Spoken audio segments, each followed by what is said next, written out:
Welcome to It Begins With Us, the podcast about domestic violence abuse. It is our mission to help anyone in a domestic violence situation. We started this podcast as a safe space for survivors to tell their stories. Completely confidential. We can disguise your voice. You can be off camera, and we're here to listen. Let's get started. Well, welcome back to It Begins With Us. We are on episode 17, and we have a very beautiful special guest with us. Amy. Hi, Amy. Nice Thank to you. meet Thank you. you. Thank you for having me. Thank you. Thank you. Appreciate it. So Amy, on our episodes of It Begins With Us, we talk about domestic violence, abuse, about survivor stories. So we'll go ahead and let you open up and tell us whatever it is that you want. Sure. So I was in a same-sex relationship and marriage for over 10 years. Of course, starts out like any relationship where everything, is great. And but over time, there are some red flags that I think we all kind of just say, and then let it go.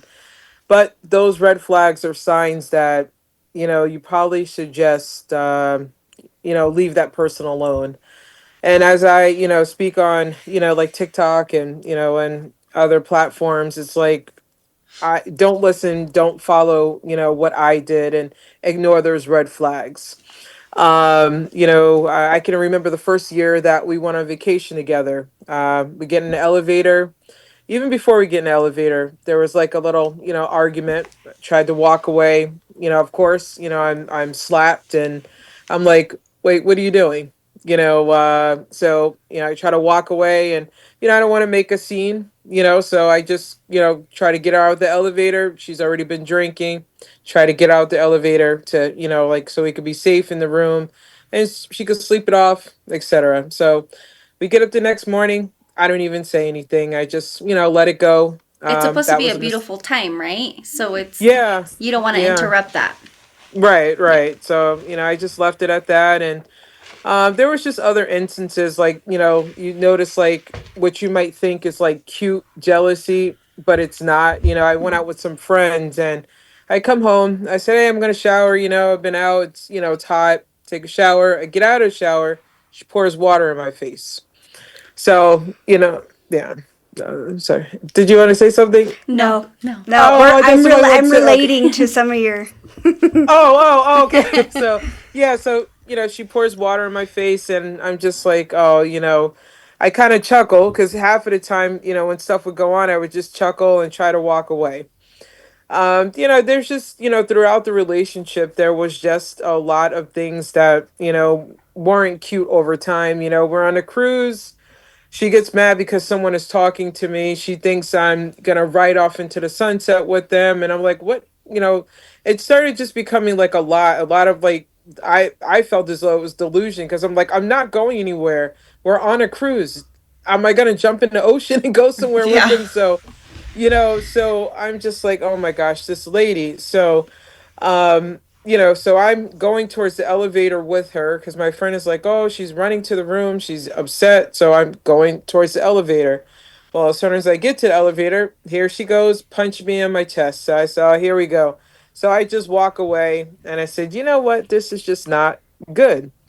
So there was just a lot of other instances where, I think the last and final straw was when I ended up finding out that she was cheating. And I'm not so proud of this. To get I guess my lick back, I cheat as well, and I'm not so proud of that. And I take accountability for that. It didn't make me feel great at all. And after I found out that she was cheating, it just everything just went downhill from there. And eventually, I went to go, grab her phone and to see, like, who are you, like, what is going on with this phone? And that's when you start seeing a lot of clues with because normally, some of them are not always on the phone. And I noticed it was like, she was on the phone a lot, and I was just starting to feel like she was starting to do things to make me jealous, starting to do like pick little fights and stuff like that. So, long story short, what ended up happening with that situation was when I grabbed the phone, She didn't like it, so she ends up spitting in my face. And I think that that was probably like one of the last and final straws, because things just was really progressing to be really violent, and my family was telling me, you need to leave, or she needs to leave, because somebody is going to hurt you, are going to hurt her, or she's going to hurt you. And you end up finding, within these relationships, that your temper, gets really, really, really bad. It's only asking to be heard, respected, and validated, Yeah, and you're not. reactive You abuse. end up, yeah, yeah, and that's exactly what was starting to happen. I didn't, at the end of this, end of everything, I didn't like the person that I had become. Right. And then, when I had to kick her out, because it got to be to the point where whoever she was messing around with, she was talking right in front of my face to that person.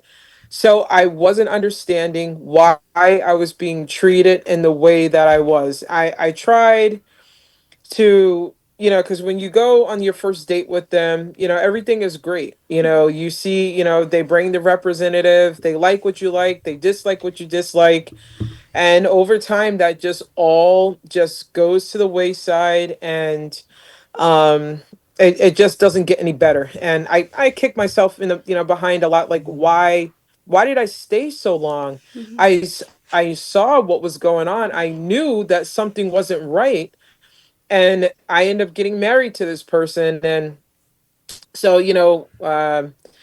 we ended up getting we've been divorced now for 2 years, and I am still picking up the pieces from that situation.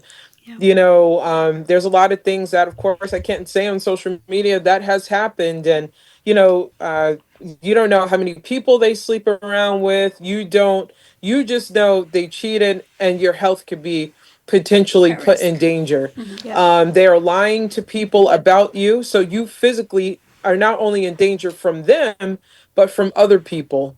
So in one case in point, she was telling one of her friends that I was the abuser, and this girl's boyfriend was going to come and harm me. So it's a lot that you go through. And for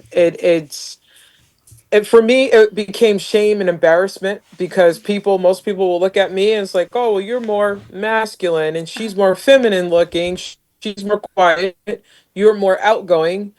And they were looking at me like, like I done lost my mind, I'm crazy. So that's another disappointing aspect, that you have to go through in your healing process, because people are not listening to you, what you've been through. It's like, Yeah. I am not acting like this, or cussing and not trusting people. I'm not acting like this because I want to. It's just because of everything that I have been through. And um so we get divorced, and things still, they even abuse you even after you are done with them, after you are out of the home, you're not around them anymore. And so their family will abuse you, and other people will abuse you if you let them. So I had one of her, had to report one of her siblings, because of, I felt like he was like bullying and disrespecting me. And just, you don't just allow, even afterwards, you don't allow people just to do what they want to do to you. You have to, I feel like I had to stand up for myself. I had to tell a family member, and they're like, hey, you can't allow that, that is affecting your mental health. Right. So Yep. this particular family member thought I was crazy, and I was like, no, your sister refuses to come get her things. Your sister is emotionally and physically abusive. So I know, to people, like, I sounded like I was just completely nuts, Mm-hmm. and I know I was acting like I was completely nuts, because I was asking, like I was just seeking answers, Mm-hmm.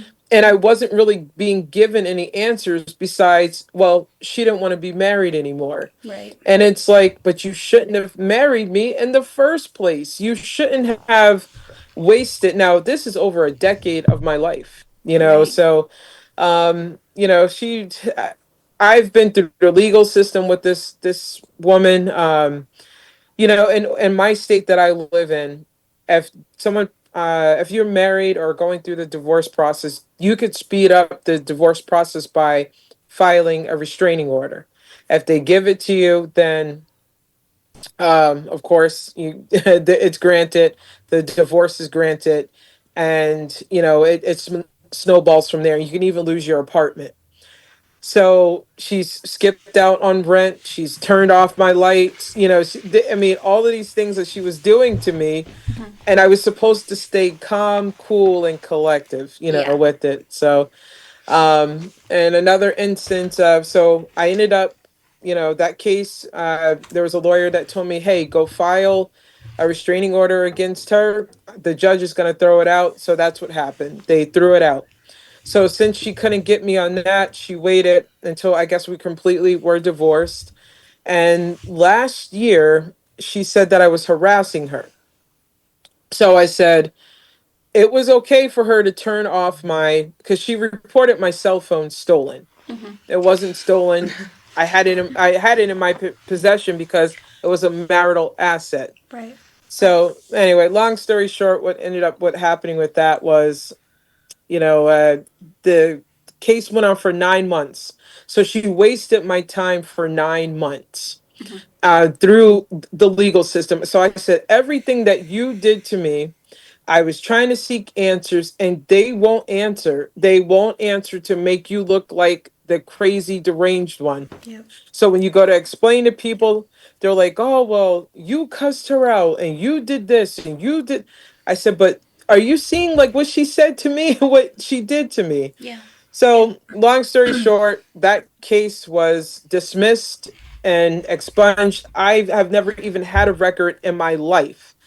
And so that was heartbreaking to me because every abusive thing that she had did to me, I never said a word. And another thing I would caution too is to be careful with your friends, because they will try and move on to your friends. Yep. So even if it's your family members, they will try and do that as well. It happened to me, and it was really hurtful. So, um, but yeah, so now, in my healing journey, I'm, creating content to, help others, to share my experience. And, you know, not every day is easy, but at least, I am able to now speak and heal out loud. It's weird because you could go in the relationship as a really outgoing and outspoken person, and you will come out, scared Completely and not different. even. Shy, Yeah, Even yes. angry too. angry, Mhm. and especially angry. Yeah, yeah. And I still deal with the anger. Actually, someone told me that I was angry.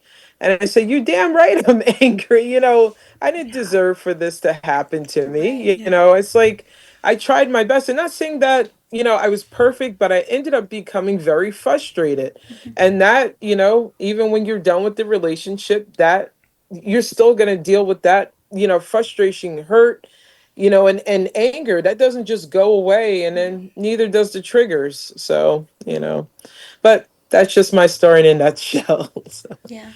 No, yeah, I think you said yeah, something it's really fine. important. Is like when you end the relationship, sometimes they get worse. And I think a lot of Mhm. people get scared. And it also, like, it brings them back because it brings them back to the relationship because they think, okay, I don't like where this is going, so Right, if I come back, then it's gonna stop. I right. had the same Right. experience with my two marriages. The first one, he was super abusive Mm, physically, mentally, financially, sexually, in every single way mhm, you can think of. mm, And yeah, when mhm, I left, I was brought here as a child illegally from Mexico. And so I mm. didn't have my citizenship or residency, anything. So the way that he tried to get me back was by threatening me and my family and saying, Yeah. I'm Mhm, gonna go after your family if you don't come back. And I'm thinking, like, my family has nothing to do with Yeah. this. Like, it's not their mhm, fault. mhm. And he was threatening Yeah. to get them deported and all kinds of blackmailing. And I thought, Yep. if I Mhm, if I just go back, this is all gonna end. you know? Yeah. Yeah. And Yeah. Yeah. thankfully Yeah. I They had kind of weaponize. Yeah. yeah, thankfully I had like a Yeah. good Yeah. system behind me. The Good. prosecutor said that's blackmailing and that's not allowed. If Right. you hear anything, coming out like him trying to get you back in any way, Mm-hmm. we will put him back in jail until this is all over. And he Yeah. was told that, Mhm. so I mean it stopped, thankfully. Right. But there was like just so many things, no, and I thankfully I didn't have any kids with him. With my second marriage, when I left, like when I we were getting divorced, it was the kids using the kids against me. Um, Mm-hmm. like different things, not paying the bills, like you said.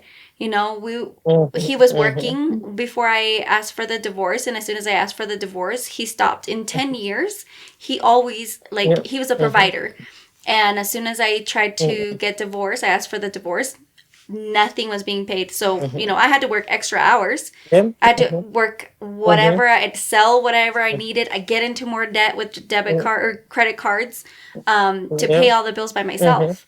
In 8 months, he didn't pay Yeah. any bills Yeah. at all. So, Mm-hmm. he he thought, if I file for 50% Yeah. custody and make her pay me child support, if I quit my job and get a job that pays me less than what she's getting, like she'll have to pay me child support and she'll have to pay me this. She won't Mm-hmm. she won't want to get divorced. And then Mm-hmm. also using the kids against me, your mom's a Yeah. horrible mom, all Mm-hmm. kinds of things. Yeah, it gets so bad before it Mm-hmm. gets better. So, and Yeah. that's just something that Yeah. Yep. it's Very good true. to emphasize, when you're trying to leave a relationship like that. It gets really bad before it gets better. Mm-hmm. But I So, love how you're very Right. open about how you still struggle with your emotions and your triggers, because we talk about that all the time. It doesn't matter Yeah. how many years you're free, you're always going to have that trauma and you're always going to have those broken pieces. But it does Yes. get a little bit easier to talk about as Mhm. time goes on. yeah. Yes, yeah, right, absolutely. Yeah.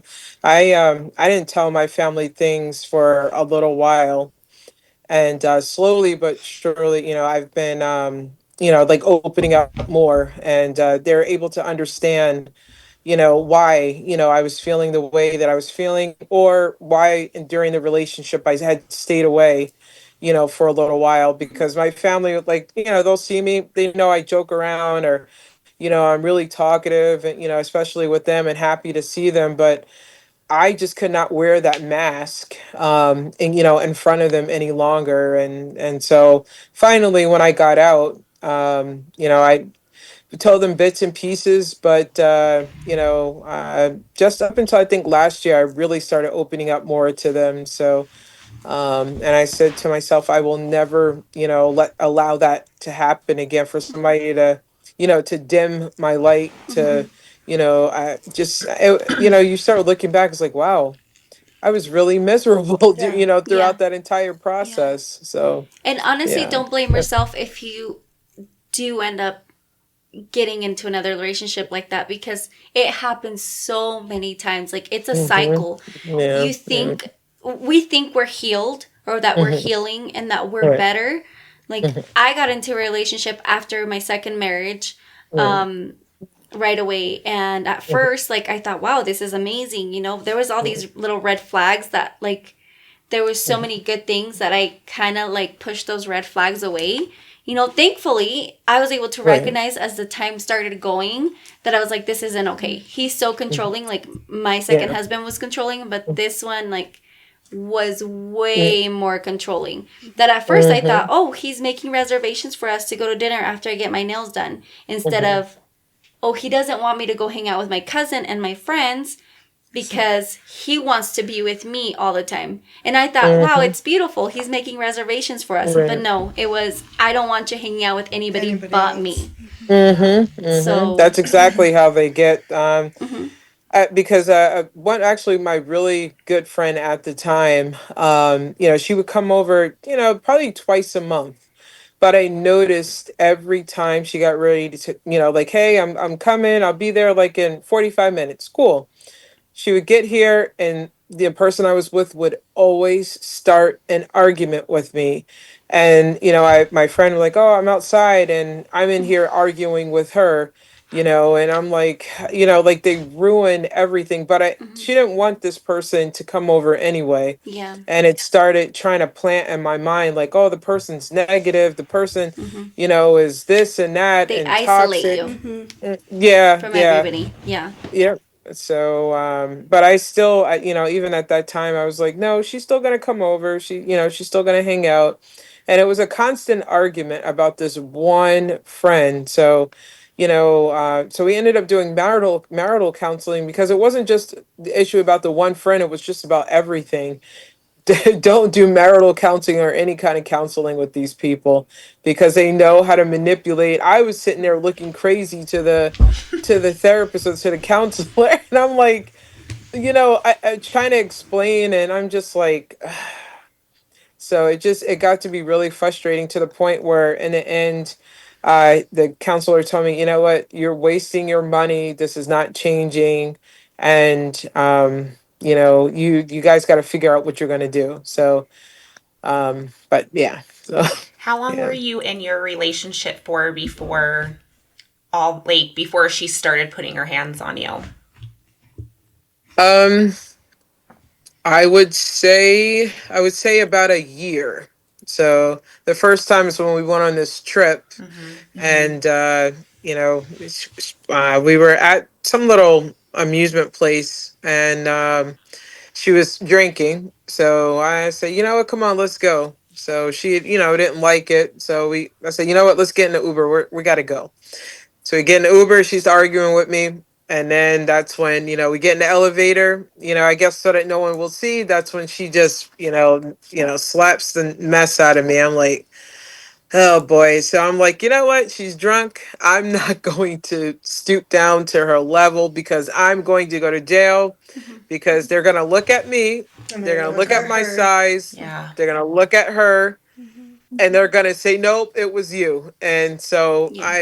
and that's a lot of the reason why I said, either I would laugh or I would just hold her until she would stop, hitting me. But it was about a year into the relationship until, she started putting her hands, on me. And I don't know why in my mind I would just laugh. And I was told, this is maybe it's like a defense mechanism. I Hmm. don't know what it was. Cause I'm like, it's like, it wasn't really like it hurt, but it's Sure. still, no one should be putting their It's hands like, Yeah. embarrassing. Yeah. yeah, and It's that's the other shameful. thing. Yeah, it was. Hmm. That's true. It was embarrassing because when I started thinking, I'm like, what am I allowing here? Yeah. But then I felt like if I said something, people aren't going to believe me anyway. So I just, put it in the back of my mind. But then when everything was over with, and the physical attacks became more, biting me and slapping and carrying on, and I'm holding her to make her stop. Hmm. She just got worse with it. So I think it should have just been, I'm going to let you go because this is not getting any better. Hmm. And I Yeah. think that's what hurt the most Hmm. because she was putting her hands on me. Then she was stabbing me in the back, cheating and telling my personal business and, really creating lies about me. And then trying to make me look like I was crazy and I was the bad guy, even to the point where she told me I was emotionally unstable. And I'm like, What? Look, what?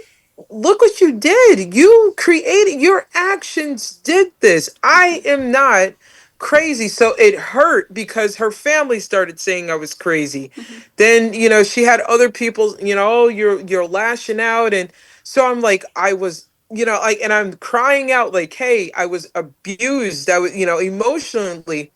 I really realized, like, when she would tell me that she loved me is when she wanted something. Hmm.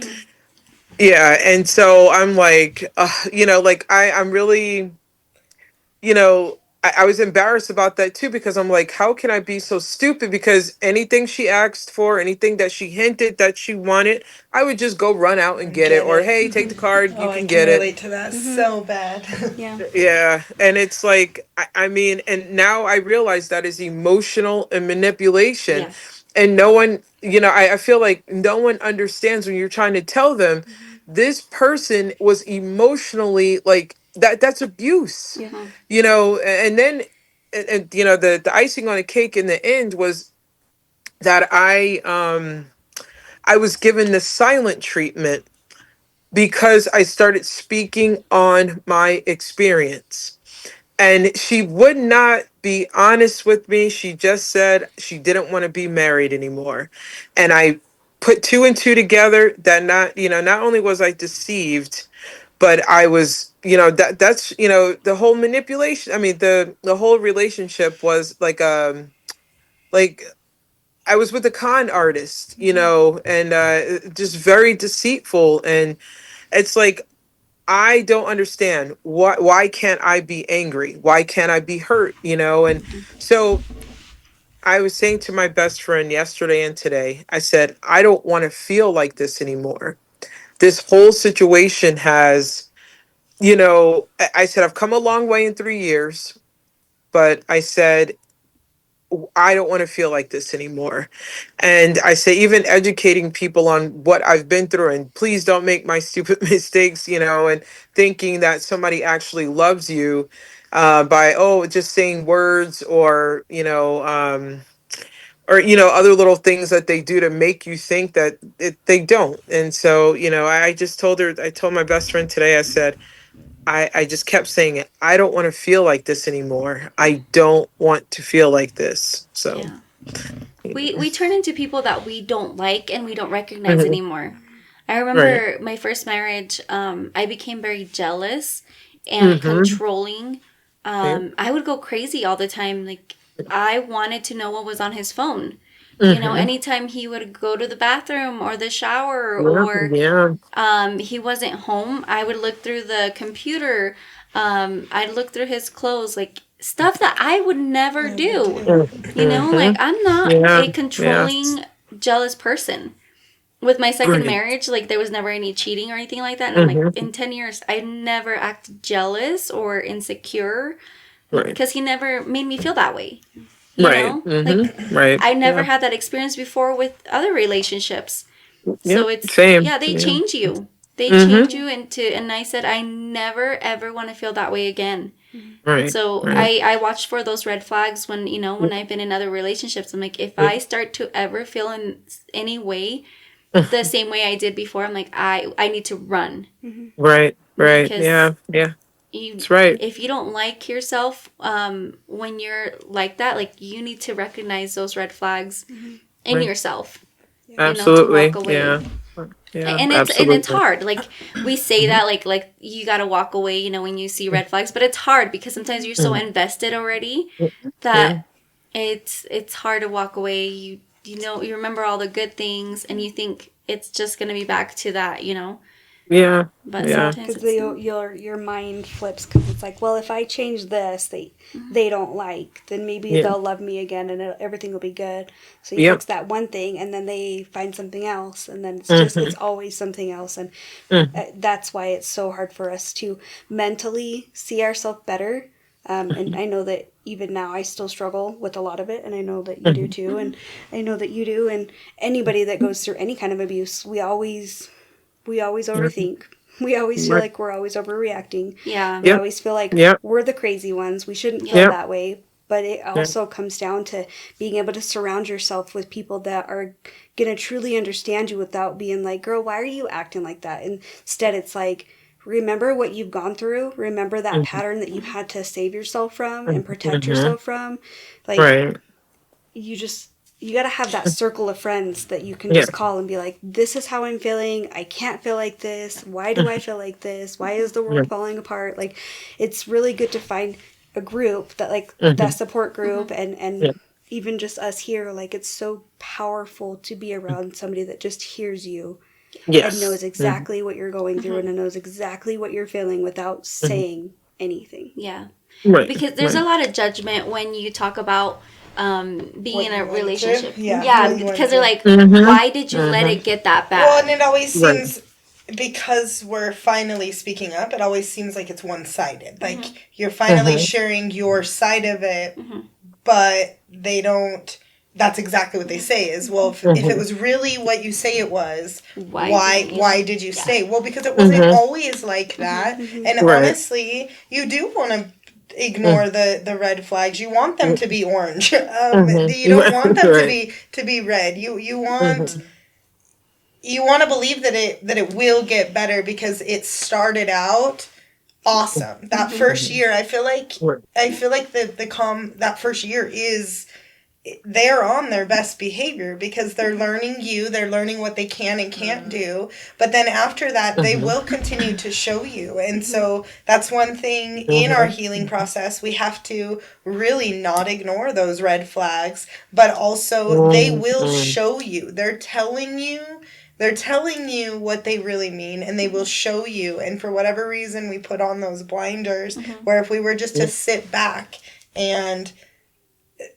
observe the room, it's really quite, Like they're there it's telling there you. they're there Yeah. telling you, but for whatever reason we've got that other side of us that's Or we like, make excuses. we for do them make too. excuses Yeah. for them. We- I like- wish we didn't, but like we Sydney says, do. you know, like she has a great story where she says, you know, her ex grew up in a very abusive and bad childhood, and so she would excuse his Behavior because of that. Yeah, Yep. it's like, Yep. oh well, he Yeah. wasn't loved properly as a child, so So that's why he is, but that is why he is. But if he's also not trying to fix trying it. to fix that, Yeah. then It's not anybody's fault to help them, you know, yes. if they don't want to help themselves. Right. Yeah. well, and Because they if they're come not in going to with the sob. recognize, Yeah. Right, because they come in with a sob story. Mm-hmm. That representative comes in the first date with the sob story. That's why I felt bad. That's why I didn't leave. You know, and you know, it's like I will never do that again because I would always encourage, you know, her to, you know, fix certain things, you know, within, you know, that her family unit, and you know, and but you know, of course, nope, she wants to ride on the victim, you know, trail. So I just, you know, I know that now, like, it's not my job to make them happy, to fix them. They have to want to do the work themselves. Yeah, Yeah. exactly. You Yeah. know.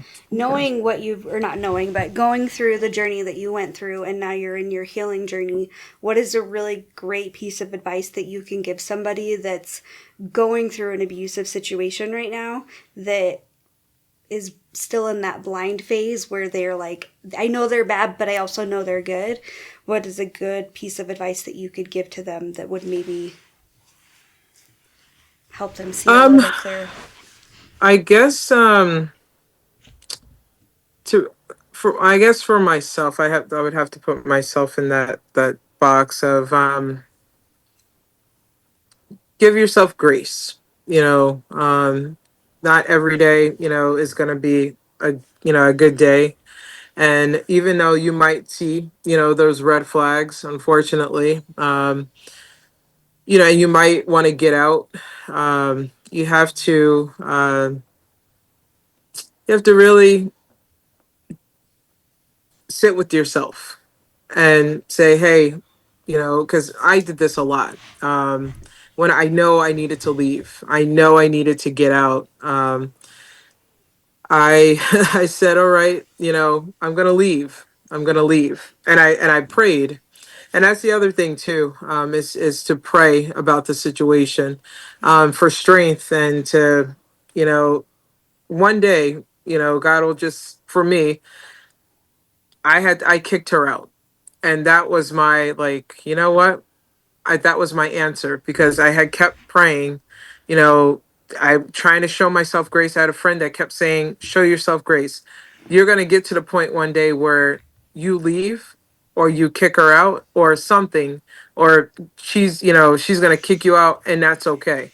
And so I don't know. I just feel like anybody that's going through this, you know, don't just be patient with yourself.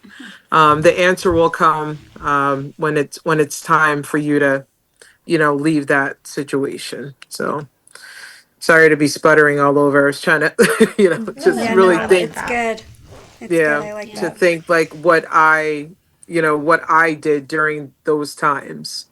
So I love that you said that, because I know that if I would have saw myself different, if I saw myself for me and not saw myself as his wife or the mom, then I would have seen myself a lot different. Yeah. Yeah. Yeah. Since you started your TikTok and making all your videos, are you surprised with how many people are going through the same thing that you went through?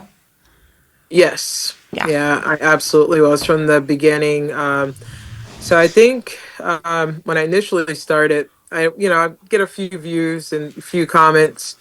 But then I think, let me see, before my court date last year, there was a lot of people inboxing me and, hey, I went through this and, I can give you this advice and how to handle things. And I think actually Michael was one of the people, and there was like a few others, and really, tried to help me through that journey. And I'm still surprised the amount of videos now that come up, and how many people are still with these type of people. It just amazes me. I'm like, out of the woodwork, and sometimes I think, was I was I like shielded or something? Because I did not realize that there all these people Sure. are toxic, domestic violence, narcissists. Really just really messed up people. I don't know what I was thinking, but there are some really messed up people out there. And then, and then you start thinking about your own upbringing and your family and stuff like that. And so that's another thing that has, kind of opened my eyes, and then, actually helped me to learn. Yeah, I'm not the only one that's going through this. There's thousands of people, and There they're trying to figure out a way to get out. So, Sure. Yeah. We're all just trying to make Yeah. our voices heard. yeah, yes, yeah, absolutely. Because, I'm more of a person that, that's talkative, outgoing, and I realize being in that situation with my feelings being dismissed and put on the back burner, I wasn't heard. I just started walking around on eggshells in order not to argue, and didn't even want to come home sometimes because, I was like, oh, I know when I get home, we're going to have an argument about When you don't something, know what or, kind of mood they're some, going to be in. Yeah. yeah, So yeah, what yeah. comes along with that walking on eggshells is Mhm. what did they do while I was working, and are Right, they right, are they sober? Yeah. Because right, right, that right. seemed to escalate. When I shared my story, I did say that he drank a lot, but I was right there behind him. I mean, for my one, he was having two or three, but it doesn't matter. I was still keeping up, and so for me, I didn't think that I was actually in an abusive relationship. I thought it was just two drunk people admitting what they're frustrated about, and I just thought it was just poor communication. And so, but I found myself picking up extra shifts so that I didn't have to come home because I didn't know what I was going to come home to, or being the provider. Essentially, I did pick up on any extra shifts. Sometimes in between shifts, I was power drinking to be able to have that conversation with him, hear about his day, and then go on. So I wasn't healthy. I didn't have the healthiest mindset during that time, but I didn't know how to bring up things at all. I didn't know how to communicate. It was really scary because I didn't want it to erupt. Yeah.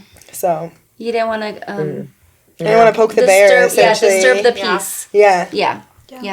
Even though you know better. I mean, like Sydney had said in her story, it just the arguments just became, it was such a daily thing. Sometimes down to you had your morning fight, your afternoon argument via text, and then when you got home, something else. So it was like, can we even communicate? Are we even getting along? Or like when you're questioning everything, I mean, I can say it now and I can think to myself, why didn't you get out sooner? But at the time when I was there, I just really thought it was going to get better. Yeah. I wanted to show them that we could be above that life if we both did it together, but we weren't. Yeah. Yeah, So absolutely. Yeah, that's Amy, true. with the abuse that you endured, do you feel like substance had a lot to do with it? Like that it like got worse when she was drunk, or that it would happen around that time, or was it just all the time, like even sober? Even if she was like sober, I don't really think like alcohol or anything really wasn't like a main a factor. factor. I think She it's was just like an even if angry she was, person. yeah, I don't think it was. I just I think so. I think even if she we would get into one of these arguments where I didn't realize until now that our arguments were going in circles. So at this point, she's very disrespectful because the TV would be on and she'd just be scrolling through the TV or on her phone. And of course, at this point, I'm like mad or, yelling and screaming and stuff like that. And I'm like, wait a minute. I just got baited into one of her traps. And this is particular night that I went into the room, and because she didn't like what I had said, because I was holding her accountable about her family, because her family is disrespectful. And I kept telling her, I said, you just don't have my back with your family. You're not cleaning, etc. I went to go into the room, and all of a sudden I turn around and that's when she physically attacks me. So it didn't have to be any kind of, Anything. alcohol Sorry. or anything. She just, Would flip a whatever, switch. whenever she felt, if, I done made her mad or it, got to the point where she was done talking, then that's when I was just like, but then it would be my fault. So then I would Yeah. apologize, write her a card, send her edible arrangements. But now I realize it was like it wasn't my fault. I'm not here to regulate your emotions. Like I was told that I needed to have um more self-control. And I said to, this particular person that said it, I said, for 12 years almost, I had self-control. And I said, And I'm you're done with fine. that. Yeah. Yeah, it's like I'm done with having self-control. And people, they unfortunately they don't understand it. So like long story short, I don't think alcohol was a main A factor. factor in some of the ways that she would act. I just think, it's It was just just her, yeah, the way she yeah, was, yeah. yeah, yeah, and yeah. So I, I do not recommend for anybody to, once it starts getting to be, where Physical. you are, fighting and screaming and yelling, and it's, just you just have to leave. And I wish it was easier said than Then done, because I would have left. Honestly, I would have left probably before the first 6 months of the relationship. Yeah. So That was my yeah. next question. You said the first like physical abuse was after a year. What other red Yeah. flags? I like to ask this question when we have a victim. Well, what are the first red flags that you noticed that you probably pushed away or Like tried questioned not? and Yeah, then was like, and then maybe not. kind of just be like, well, maybe it's not that bad. Um. Actually, that is a good question. Let me see. Our first Christmas together, she had asked me what did I want, and I told her, "Oh, a watch. I like to collect watches." So, she said, "Okay." So yeah. So Christmas comes around, and I did not get that watch.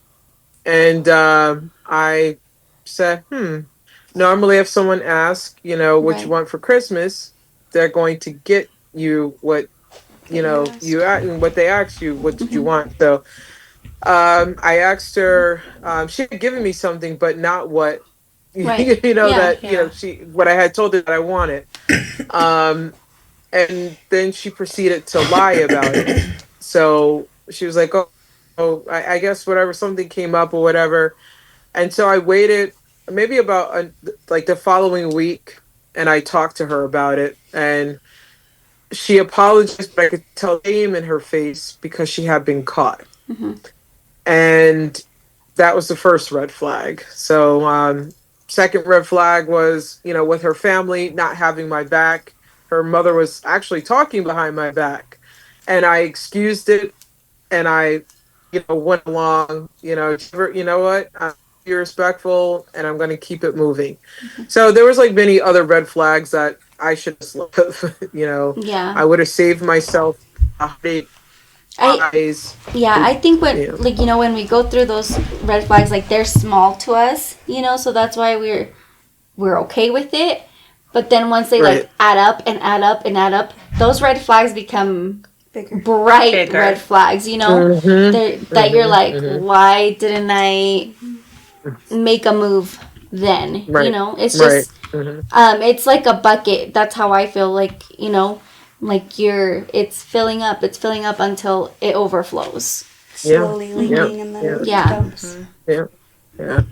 And actually, when we were going to marital counseling, the counselor had said that we keep sweeping our problems under the rug.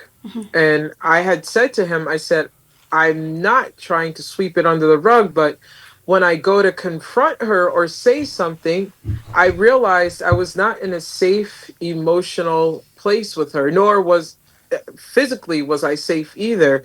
And so the type of person that I communicate. I like to communicate, but she refused to communicate with me. And that was another red flag because of her lack of communication.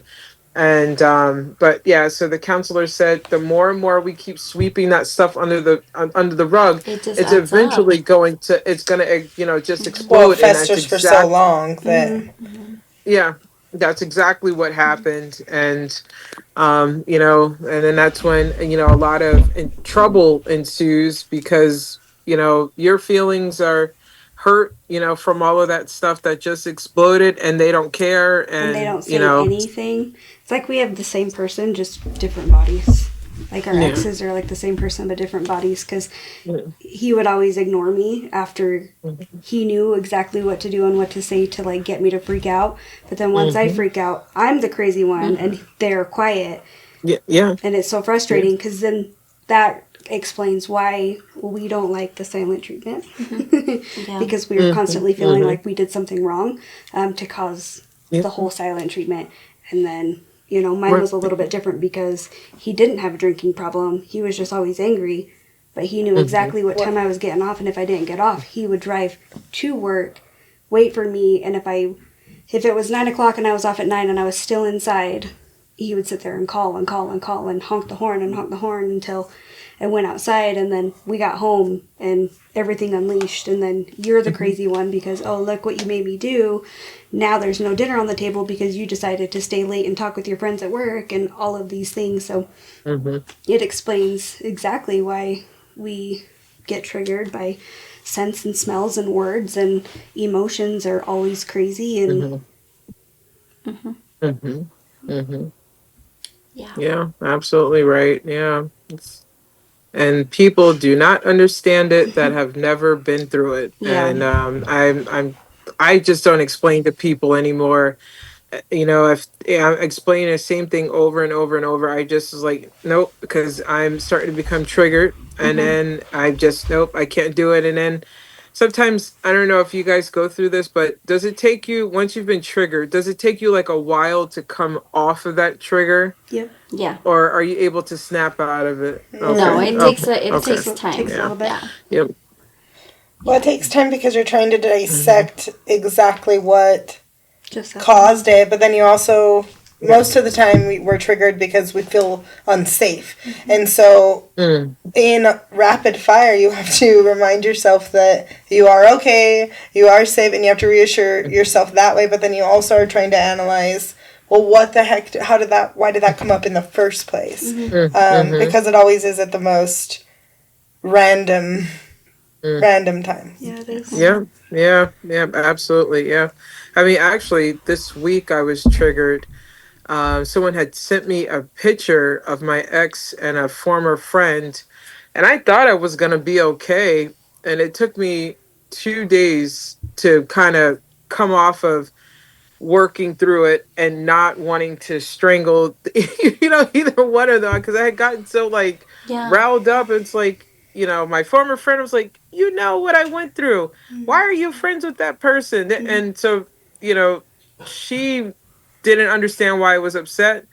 And I'm just like, you know what? I need to come off of this, come off of the ledge and just chill out, and but I can't, I hate now, like, this is just life for me. Like, I can't, just even just a picture someone sends me, I get, triggered. So I had to tell this person, do not send me anything else because it just triggers like really negative emotions.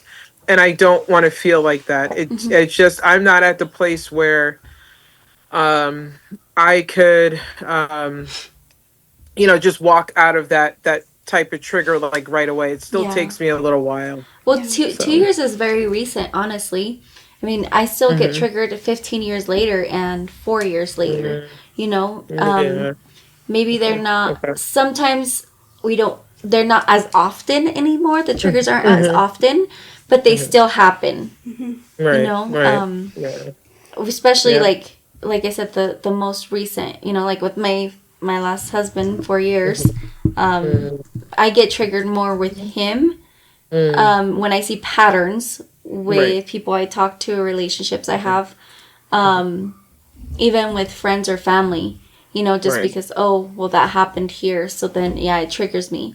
15 years ago, it might happen, 2, 3 times a year with things that I experienced then. Or it's Right. just, somebody asked me a question and then it just like you relive it again. And sometimes Yeah. it takes you a day or two to be like, oh my gosh, like I went through that, and then you keep asking yourself, like, wow, like, why did I go Yeah. through that? Or, Mhm. it just keeps replaying in your brain. Yeah, it does. And And I sometimes just, I even new don't, things yeah. come up that you're Yeah. like, I didn't remember that, you Yeah. know? Yep. I was sitting here, actually, I was watching something on TV, and I don't know if you guys have this where you'll just kind of space out and then something will come to you, and I'm like, oh, I don't want to remember that. And so I'll try to keep myself busy so I will kind of just try to forget it again. But I have told myself that I need to stop doing that because it's something that happened, and it's real, and I need to just, it's okay. I'm safe. I'm not in that situation anymore. Exactly. Well, So and I think it's trying to show you something. As far as like that, this is a perspective I've been taking recently, where my triggers seem to be more frequent, and I've been really trying to analyze why, like what could be causing them. And sometimes when things play back for me, in my case, I'm trying to look at it, and instead of being in that fight or flight mode, I'm trying to look at it and see, well, what is it trying to show me? Like, what wound is it trying to Heal. get me to? Yes, exactly. Heal in this situation. So it's scary, but There's purpose. there is a I'm trying to find the purpose in that, and then just reassuring. I think ultimately it's reassuring myself that I've always had my back, like, and I need to. I've always have that. So. right, way to look right, at it. absolutely, yep. And that's something that I had to learn is, going through the legal system. After divorce, I said, nope, I have my back and I will always have my back no matter what. And I am going to stand up for myself no matter what is said about me. Oh, I'm crazy, or I'm this, I'm that. No matter, because someone tried to use that I had went to the hospital for panic attacks. And I say, yeah, it was due to that, marriage. It was due to that relationship and things that were going on. And, you'll get some people that will, try and Use it insinuate, against. oh, yeah, it's like, oh, you went to the hospital. Now you're that's because you're crazy. And it's like, no, I was in a really messed up relationship and it caused a lot of panic attacks. And I'm not ashamed of that. So, and it's like, even if you spent nights, weeks in the hospital, um, trying to work on your mental health, that doesn't mean that you're a crazy person. It's the relationship and it's the person that has cause this. They don't, these type of people, they don't care how they break you down and what pain and that they cause. So Yeah. Well, and sometimes they're unaware that they've caused us that much pain. And so right now I think reliving some of these memories, I think for me I have to remind myself that I do love myself, and that I'm trying to look at it from the different perspectives, because what in me was making, like, it's, what do I have to learn from this ultimately, because it is trying to show me something, right. Just like a beautiful message out there for anybody that's going through any type of abuse or in that healing stage, and their just emotions are always high, is just, it's okay to love the new version of yourself, even if it's a little piece at a time. Just every day choose to be stronger than the previous day, because eventually you will get to a point where you're going to love talking in front of people and being like, you know what, yeah, that was really, really horrible. I probably could have died, but look at where I am now. Like, he no longer has that hold to take that power from you. Absolutely. That's very true. Yeah, very, very true. Well, and with me, when I had to go through the legal system, they made me I had to go through domestic violence, like, classes and anger management classes, and a couple different 200 questionnaires on 2 different times, and those questionnaires are meant to, they ask you the questions in a series of order, but it's meant to, they can tell if you end up lying in the questionnaire, they can tell exactly where you're fibbing, and sometimes those tests, when you finish them, you feel horrible, because they ask those questions in a way, and so you do start to think, maybe I do have anger issues. Maybe I do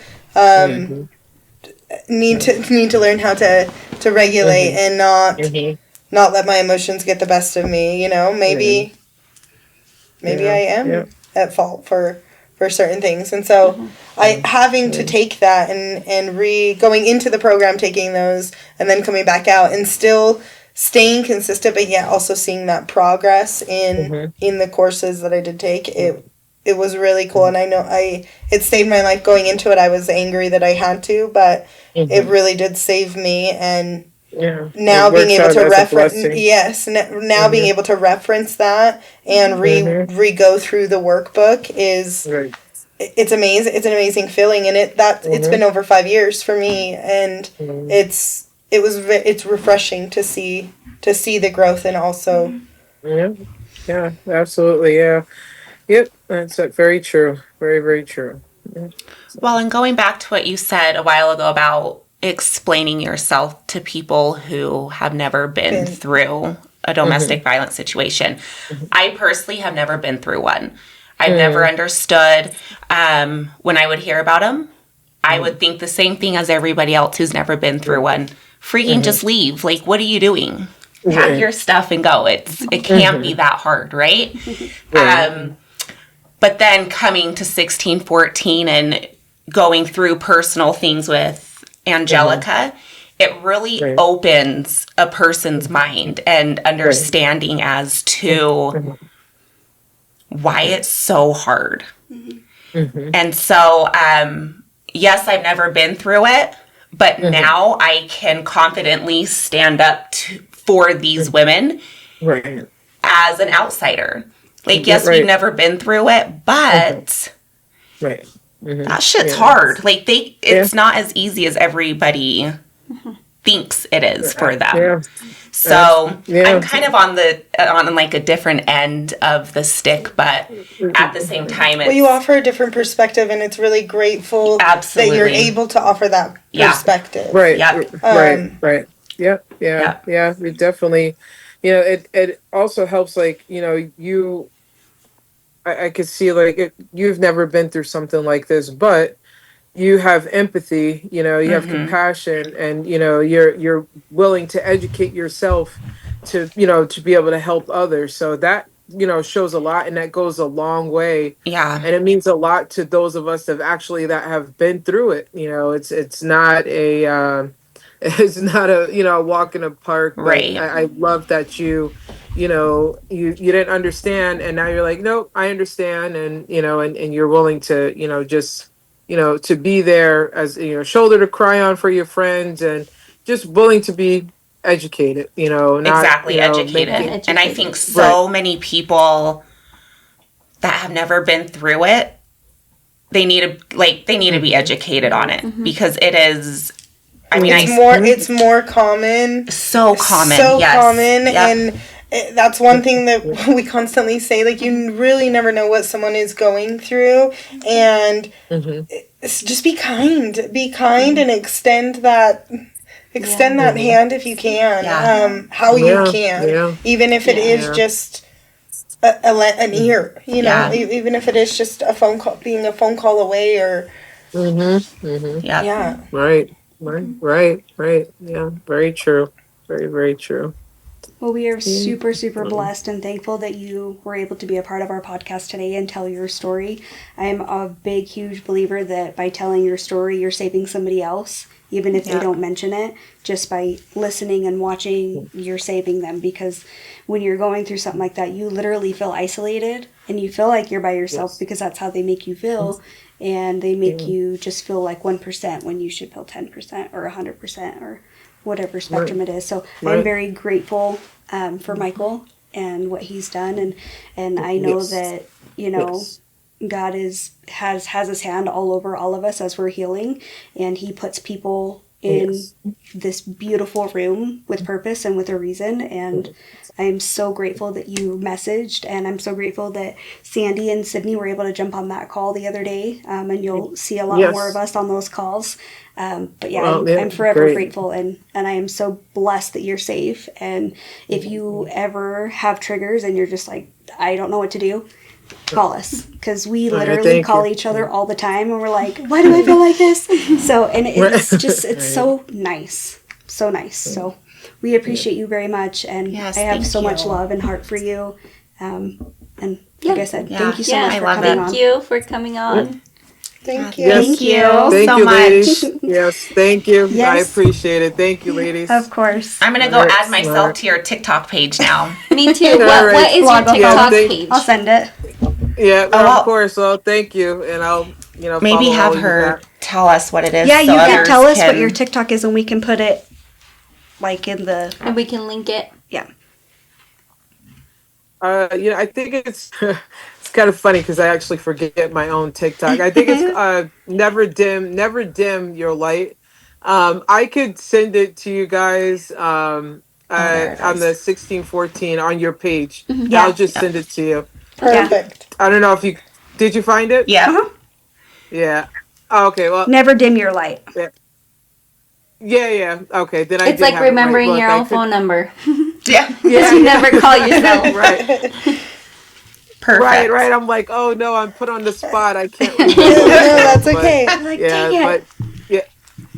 Yes. But thank you, ladies, for having me on. So I could, be able to share my, story and, my experience, and I do appreciate the opportunity. So. Yes, thank you so much. Thank you. Okay. All right. Have a good night. You too. Good night. Bye. Thank See ya. you. Good night. It Begins With Us is a supporting podcast for 1614 Revival Foundation. Please leave us a 5-star rating and review wherever possible. That really helps the show reach more people. You can follow us on social media. The links are in the show notes. Do not hesitate to reach out. See you next time.